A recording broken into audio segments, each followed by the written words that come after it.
اس کے باوجود بھی ان حملہ آوروں کے خلاف کوئی کارروائی نہیں ہوئی، نہ تو تحقیقات ہوئی، نہ ان کے خلاف کوئی ایف آئی آر درج کی گئی۔ لیکن الطاف حسین صاحب جب حیدرآباد سے واپس آ رہے تھے تو انہیں نیشنل ہائی وے کے ذریعے جب وہ واپس آ رہے تھے تو انہیں گرفتار کر لیا گیا، ان کے سینکڑوں کارکنوں کو گرفتار کیا گیا۔ حیدرآباد میں گرفتاریاں ہوئیں، کراچی میں گرفتاریاں ہوئیں، اندرون سندھ میں جو ہے سینکڑوں لوگوں کی گرفتاریاں ہوئی، لیکن وہ لوگ حملہ آور جن لوگوں نے اس جلوس پر حملہ کیا تھا، لوگوں کو شہید کیا تھا، وہ آج تک بھی ان کا کوئی پتہ نہیں ہے کہ کون لوگ تھے، کن لوگوں نے حملہ کیا، کون لوگ چاہتے تھے کہ مہاجر اور پختون کا تصادم ہو، کون لوگ تھے جو چاہتے تھے کہ سندھی اور مہاجر کا تصادم ہو۔ تو ایک پری پلاننگ جو تھی اس وقت سندھ کو تباہ کرنے کی کوشش کی گئی تھی، اور اس میں وہ کافی حد تک کامیاب بھی رہے۔ ایک طویل عرصہ تک سندھ کے شہری علاقے جو ہیں وہ سفر کرتے رہے۔ جب سندھ کے شہری علاقوں نے سفر کیا تو پھر پورے سندھ نے سفر کیا، اور پھر پاکستان کو بھی اس کے نقصانات اٹھانا پڑے۔ تو یہ واقعات تھے 31 اکتوبر کے، اور پھر آج 31 اکتوبر کے حوالے سے متحدہ قومی موومنٹ کے لیے ایک بہت خوشخبری بھی ہے کہ ان کے جو 3 کارکن ہیں، سعید بھرم،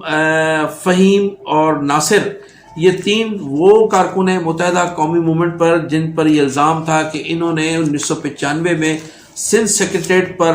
راکٹ لانچر سے حملہ کیا تھا۔ انہیں گرفتار کیا گیا، اور 1995 کا جو مقدمہ تھا وہ آج 31 اکتوبر 2023 کو جا کر جو ہے اس کا خاتمہ ہوا ہے۔ تو ایک طویل عرصے تک یہ مقدمہ چلتا رہا، یہ کارکنان بھی جیل میں تھے، سزائیں بھگتتے رہے، مشکلاتوں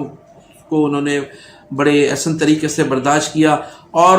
آج ان کو جو ہے ان کا مقدمہ ختم ہو گیا ہے۔ اب دیکھنا یہ ہے کہ اس کے بعد بھی انہیں رہائی ملتی ہے یا ان پر مزید مقدمات بنا کر انہیں پابند سلسل رکھا جائے گا۔ ناظرین، آج 31 اکتوبر کو ہی روایتی طور پر، میں تو اس کو روایتی طور پر کہوں گا کہ سندھ ہائی کورٹ نے ایک مرتبہ پھر ہماری سندھ حکومت کو یہ احکامات صادر فرمائے ہیں کہ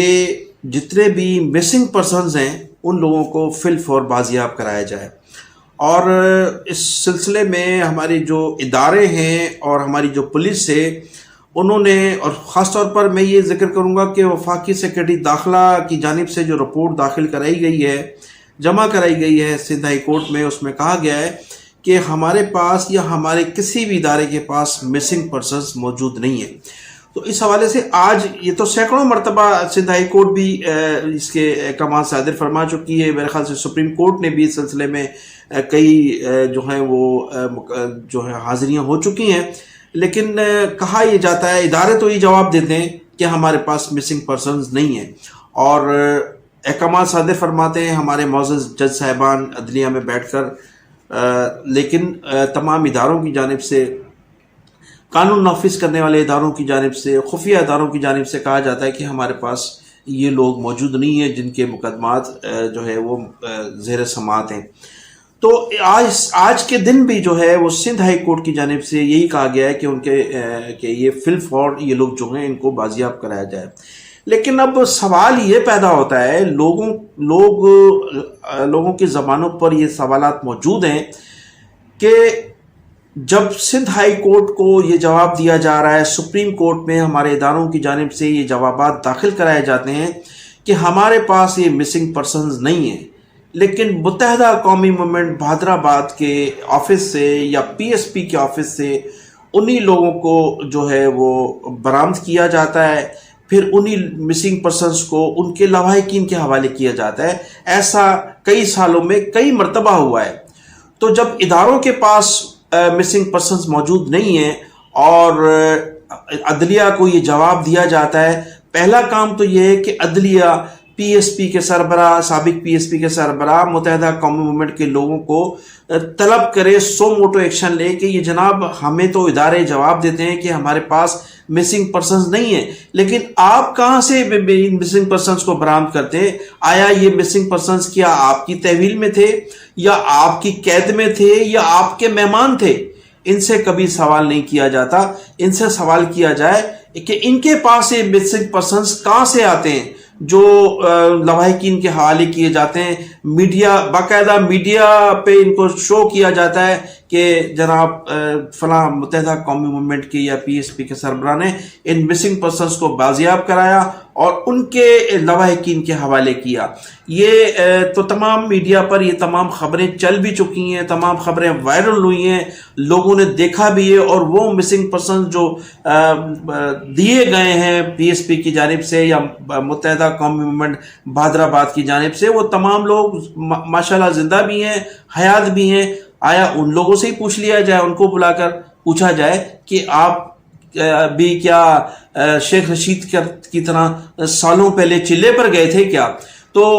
چلا تو اتنا لمبا نہیں ہو سکتا، لیکن میرا مقصد کہنے کا یہ ہے کہ اب لوگوں کی زبانوں پر یہ سوال جو ہیں وہ ہر شخص کی زبان پر یہ سوال ہے، اور پھر جن لوگوں کے لوگ مسنگ ہیں ان لوگوں کو بھی جو ہے یہ تشویش ہے کہ آیا ہمارے لوگ جب اداروں کے پاس موجود نہیں ہیں، خفیہ اداروں کے پاس موجود نہیں ہے، فورسز کے پاس موجود نہیں ہے، پولیس کے پاس موجود نہیں ہے، تو پھر وہ کہاں گئے؟ کیا پھر چند دنوں کے بعد یا انتخابات سے قبل یا انتخابات کے بعد ان کی شرائط ماننے کے بعد ان کو سامنے لایا جائے گا، یا پھر بہت سے لوگ جو ہیں وہ پی ایس پی کے سربراہ سے، اس وقت کے پی ایس پی کے سربراہ اور آج کے متحدہ قومی موومنٹ کے جو ڈپٹی کنوینر ہیں بہادرآباد کے، ان سے رابطہ کرتے ہیں کہ جناب ہمارے لوگ جو ہیں کہیں آپ کے پاس تو نہیں ہیں؟ کیونکہ ماضی میں لوگ جو ہیں آپ ہی کے پاس سے برآمد ہوتے چلے آ رہے ہیں۔ ادارے تو منع کرتے ہیں، ادارے تو کہتے ہیں کہ جناب ہمارے پاس کورٹ میں وہ رپورٹ جمع کراتے ہیں، سپریم کورٹ میں ان کی رپورٹس موجود ہیں، ہائی کورٹ میں ان کی رپورٹس موجود ہیں، تو پھر وہ سوالات کرتے ہیں کیا ہمارے جو ہمارے مسنگ پرسن ہیں وہ آپ کے پاس تو موجود نہیں ہیں، آپ کے پاس تو مہمان نہیں ہیں؟ تو یہ اس سلسلے میں ہماری کورٹوں کو ضرور کچھ نہ کچھ سو موٹو لینا ہوگا اور سوچنا ہوگا کہ جب ادارے آپ کو یہ جواب دیتے ہیں کہ ہمارے پاس مسنگ پرسن نہیں ہے، تو پھر یہ ان کے پاس سے کیوں برآمد ہو رہے ہیں، کہاں سے برآمد ہو رہے ہیں؟ تو میں انہی الفاظ کے ساتھ آپ سے اجازت چاہوں گا ناظرین، آپ میرے چینل کو سبسکرائب بھی کیجیے گا، کمنٹ سیکشن میں اپنی قیمتی رائے کا اظہار بھی ضرور کیجیے گا، اور میرے چینل اور اپنا خاص خیال رکھیے گا۔ پاکستان زندہ باد۔